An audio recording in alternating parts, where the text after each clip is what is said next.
Ayong pag-abot sa Cebu, guys. Nagulat ako sa akong luggage. Ayaw pang lumabas sa conveyor. We just landed, so maybe they're still loading it.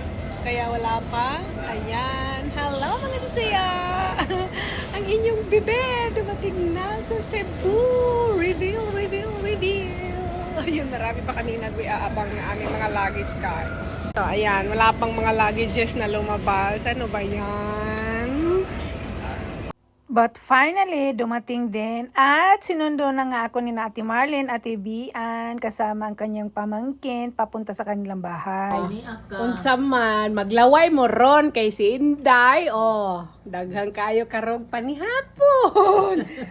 Naagid mi ani pipino nga binisaya. Oh, ang pipino. Naami utanon, kahibaw mo kung sa etanon. Oy, talbos ng kamote na. Oy, naami insalada nga taong. Oh, di ami So, ka na. chorizo Cebu.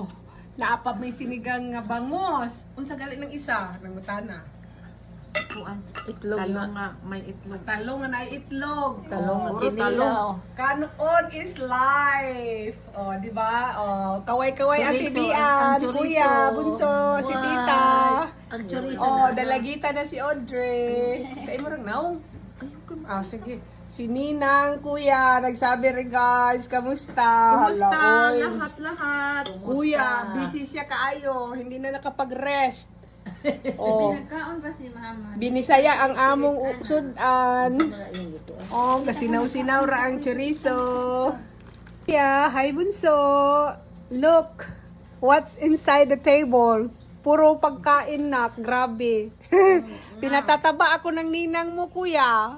Oh, ako lang nahirapan sa mga tinapay. Ako yung nalulungkot kasi baka abutin ng sira. Oh, puro tinapay, Mariusip. Oh. Busy siya, oh. Kaway-kaway, Hi, Ninang. kuya. Tanawa, oh. Kumusta, Pagod na Nana? pagod, Ninang. Kaya nagsigilinis sa bahay niya. Maglinis. Oh. Sige lang siyang linis. Oh.